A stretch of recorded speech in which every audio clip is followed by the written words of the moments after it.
You sure you want to invest in this world? Absolutely! Kids are going to love this place, and under my control, it's going to become the #1 entertainment destination. Plus, the Lunatics are unleashed! I was going to talk about this in the second part of my Lunatics retrospective, but forces beyond my control have forced me to briefly touch upon this now. Warner Bros. Animation, in their current state, has opinions on Lunatics Unleashed. And it wasn't until the latter half of the 2010s when they decided to be really vocal about it. And look, I try to be respectful as I can to other people's opinions, but this one seems to be a bit too harsh. Why I think that, I'll try to be brief here, is because Warner Bros. Tries to make this show sound 10 times worse than it really is. Upper management has made it perfectly clear that they want their fans to abhor it with great vengeance. But when a company like Warner Bros. Continues to label Lunatics as a mistake that should never be attempted again, that only makes their fans who weren't around for the show's original broadcast morbidly curious about it. They'll ultimately watch it for themselves and form their own opinions. Heaven forbid, they might actually like it. And because of that, the general opinion has shifted slightly to be more in favor of it. So when it was announced that Warner Bros. Animation's current darling, Teen Titans Go, would have a crossover with Lunatics Unleashed, I was absolutely mortified. So, Teen Titans Go. The deadest of dead horses. A dead horse so dead that not even the Grim Reaper would collect it. It seemed everyone back in the mid to late 2010s needed to have their own think piece about it. How it was an unsatisfactory replacement for the original Teen Titans series. How it infested Cartoon Network's schedule with unbelievably long and bloated marathons that lasted days. How it has unceremoniously dethroned Ed, Edd n Eddy as the longest running show on the channel. But the one aspect that needs focusing on is how they handle crossovers.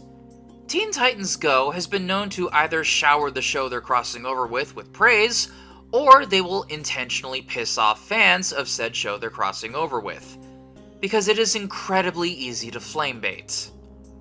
I have tried my damnedest to avoid getting mad at this show, because I know that it will do absolutely nothing in the grand scheme of things. I'm just another talking head that this show can reap. But that doesn't mean I won't go down trying. Let's take a look at this crossover and see if Warner Bros. Is finally willing to give this show the chance to be appreciated. It's a typical day at Azarath Metreon Bookstore, a supernatural bookstore run by Raven and her family.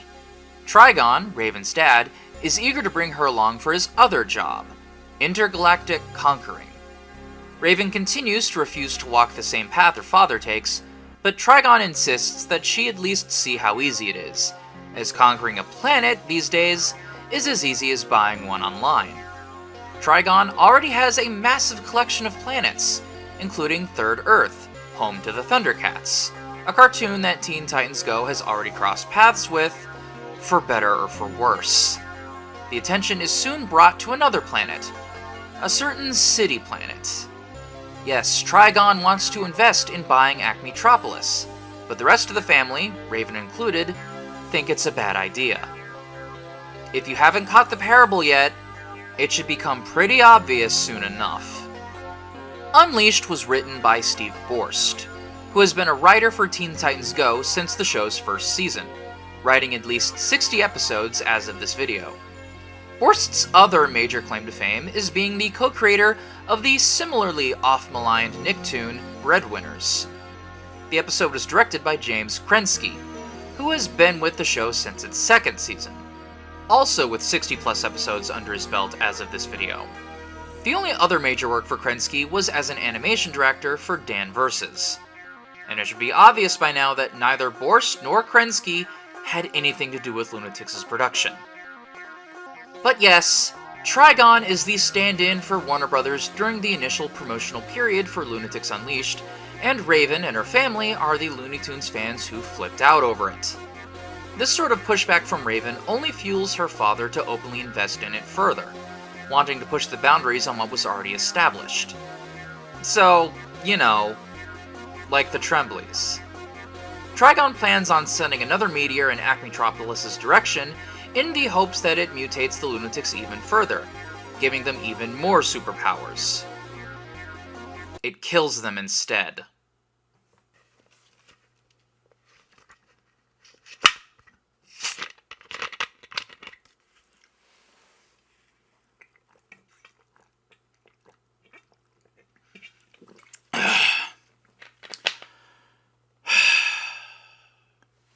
Congrats, Register. You finally killed that thorn in your side that didn't become a thorn in your side until you decided it was a thorn in your side. Bad news, though. You have half an episode left. With the Lunatics now in the life hereafter, Acmetropolis is now a huge target. Trigon now realizing this will ruin his investment. It isn't until this ghost guy I can't be bothered to look his name up suggests replacing them with heroes no one will miss. Cue the rest of the Titans being dumped into Acmetropolis. And cue the other Titans touching the meteor. And what do you know, the Titans have become Lunatics themselves. Oh, sorry, Teen Toonatics. Beast Boy is now Baboom Boy, who can turn himself into bombs.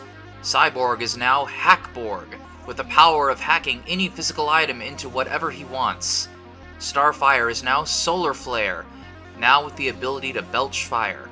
And finally, Robin is now Rocket Robin, now gifted with super speed and the ability to fart eggs.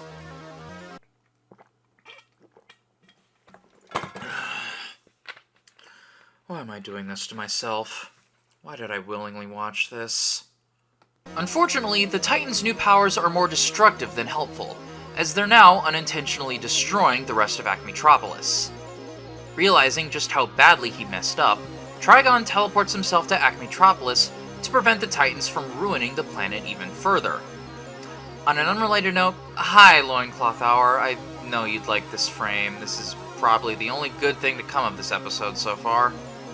Raven follows shortly after, demanding that both sides stop fighting.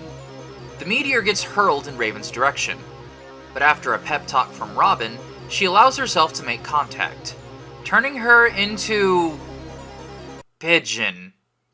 Which, okay, now I know why this show is not for me.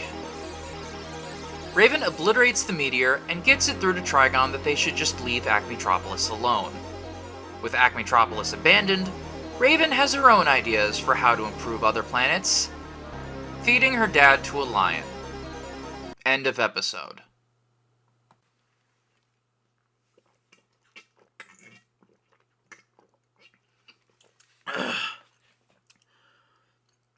You know,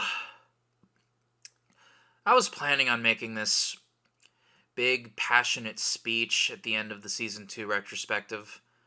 Just something to get out there that, hey, this show ain't all that bad. You just need to give it a little love.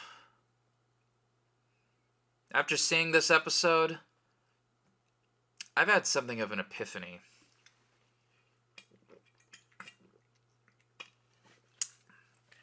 I'm moving that speech here. As of me writing this script, it has been almost 17 and a half years since Loonatics Unleashed ended. In that time, Looney Tunes has had 3 more iterations since then, and is currently on the chopping block with a movie off in the distance hell-bent on saving it. And the less said about Coyote vs. Acme right now, the better. Also, in that time frame, people have tried looking back to give Lunatics another shot. People who were either too young to view it, or flat out weren't alive when it was on Kids WB. They were told by Warner Animation that this show was a mistake, something that didn't need to be made. It was, in Rocky Horror terminology, an abortion. But you know what happened? It grew a fan base. A fan base that could look past all of the flaws and see it for what it truly is. A fun little Looney Tunes spin-off that could exist in its own little superhero world and entertain those who did watch it. So how hard is it for Warner Brothers to understand that all of the hate that they dish out is getting so fucking stale? Everything about this whole goddamn situation is just a rerun of the Scrappy-Doo hate that has been going non-stop since the 1990s. And despite the fact that people have actually stopped to look at the big picture, mainly the fact that Scrappy-Doo saved the franchise from burning itself out back in the 70s, now look on him much more fondly. Tom Ruegger put it best: "I don't have the problem with Scrappy that I have heard expressed by others. I suspect this is because I wasn't watching Scooby from the beginning, but rather, I came in and started catching up after Scrappy had made his debut. For what it's worth, at least Scrappy brings some energy to the table. He actually does have a personality, even though many find it obnoxious. So since I tend to love the characters with whom I work, I can say that I learned to love Scrappy despite all of his limitations. And in spite of it all, Warner still likes to treat Scrappy as the absolute worst thing this franchise has put out. Worse than Scooby-Dum. Worse than Shaggy and Scooby-Doo Get a Clue. Somehow, even worse than Velma.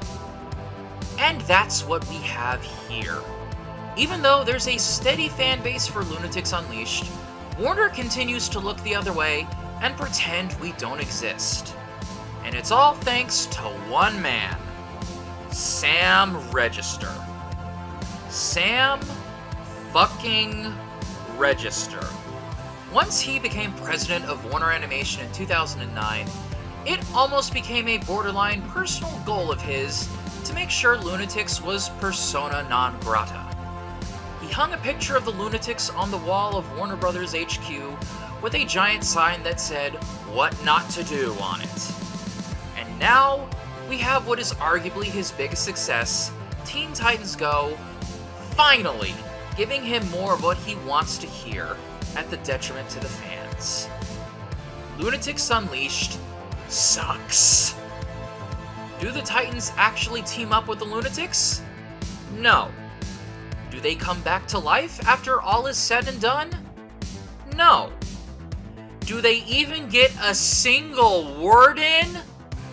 Absolutely fucking not.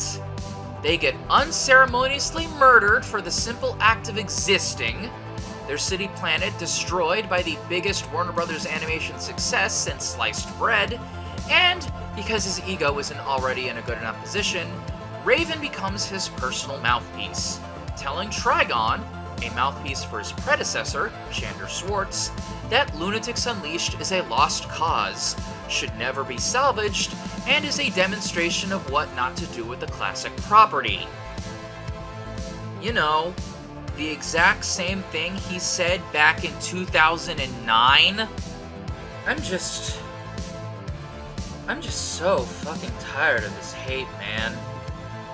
It's been almost 18 years now, and it just won't stop. Like, God, what more do I need to do to get it through to people that this show doesn't deserve all this fucking hate? I mean, I try to give an unbiased perspective for a video, but oh God, Warner Brothers can't have any of that. They gotta take my videos down over and over and over again. So many fucking attempts to get that retrospective off the ground, like, holy shit, it shouldn't be this hard to get a goddamn video out.